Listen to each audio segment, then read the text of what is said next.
Hello everyone, I Dr. Nisha Mishra from Department of Biotechnology, KCMT is going to talk on immobilized enzyme.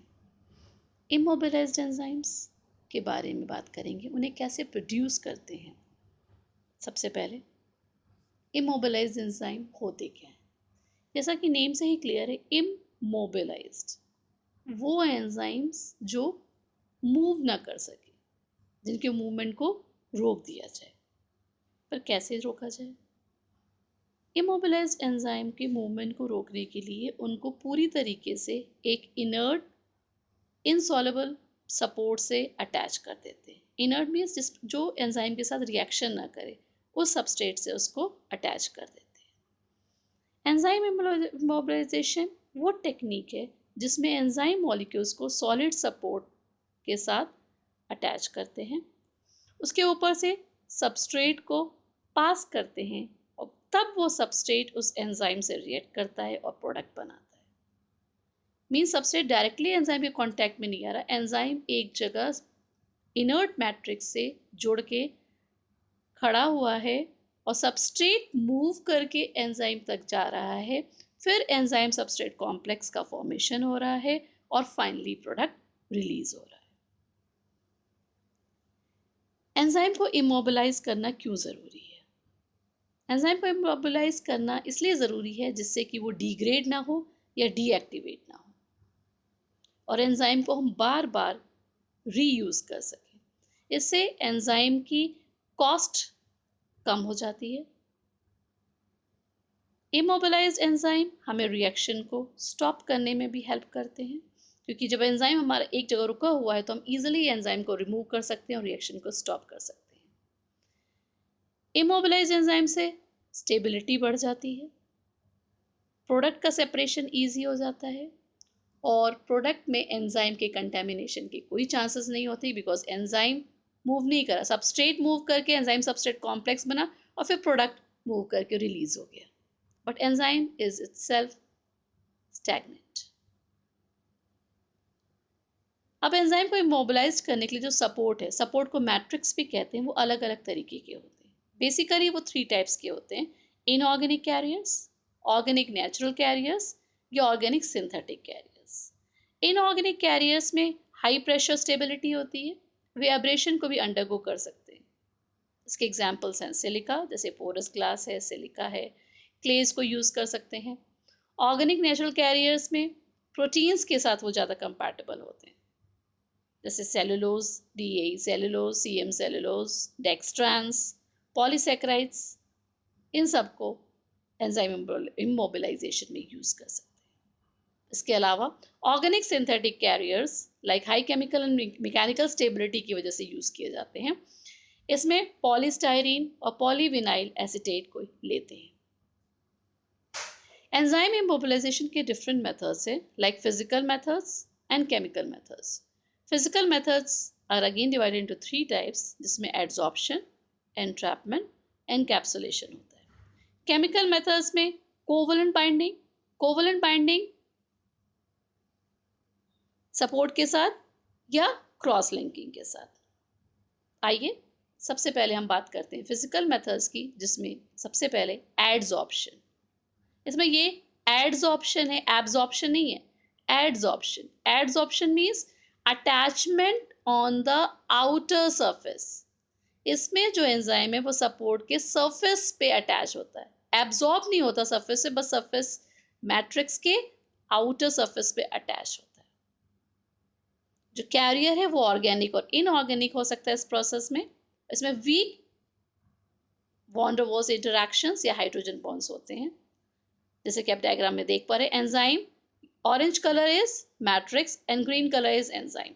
ये matrix के साथ surface पे attached है और इस तरीके से एंजाइम इमोबिलाइज्ड हो रहा है। दूसरा मेथड है एनट्रैपमेंट। इस मेथड में एंजाइम्स को सपोर्ट के साथ डायरेक्टली अटैच नहीं करते, कि उनको ट्रैप कर लेते हैं पॉलीमर मैट्रिक्स में। वो जो मैट्रिक्स का सपोर्ट है वो जेल का हो सकता है या फाइबर्स का हो सकता है, लाइक पॉलीएक्रिलामाइड जेल को या सेलुलोज को यूज कर सकते हैं। You can C in the diagram कि जो येलो कलर है दैट इज द एंजाइम, उसको एक तरीके से कैद कर लिया गया है इन फाइबर और इन gel. In first diagram, you can see the enzyme entrapped in matrix. In second diagram, you can see enzyme entrapped in droplets.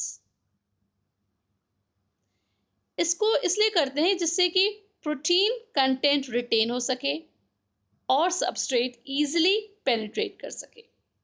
ये एंट्रैपमेंट दो तरीके का होता है, लैटिस टाइप या माइक्रो कैप्सूल टाइप।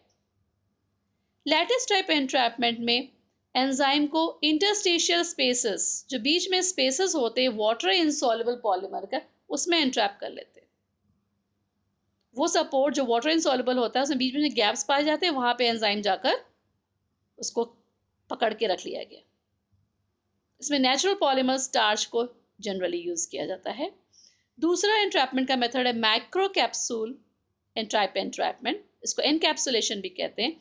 इसमें एंजाइम को एक सेमी परमिएबल पॉलीमर मेम्ब्रेन के अंदर ट्रैप करते हैं। लैटिस टाइप एंट्रैपमेंट में एक एंजाइम एक स्पेस में प्रेजेंट है, बस अलग अलग कंपार्टमेंट है, बट माइक्रो कैप्सूल में बहुत सारे एंजाइम एक ही कंपार्टमेंट में ट्रैप है। इसमें नायलॉन मेम्ब्रेन को जनरली यूज करते हैं, कोलाइडन या नायलॉन मेम्ब्रेन को मैट्रिक्स की तरह यूज करते हैं। Next, covalent binding. Covalent binding is based on binding of enzymes and water insoluble carriers by covalent bonds. We all know कि covalent bond sharing of electrons between two atoms से बनता है। तो covalent bond एक enzyme दूसरे enzyme के साथ covalent bond बनाता है और ये सबस्ट्रेट के साथ जो मैट्रिक्स है, मैट्रिक्स के साथ सिंगल बॉन्ड बनाकर अटैच होता है। इसमें डिफरेंट फंक्शनल ग्रुप पार्टिसिपेट करते हैं, like sulphydryl group, carboxyl group, amino group. वहीं cross linking modified covalent bonding है। इसमें intermolecular cross linking of enzyme molecules also take place.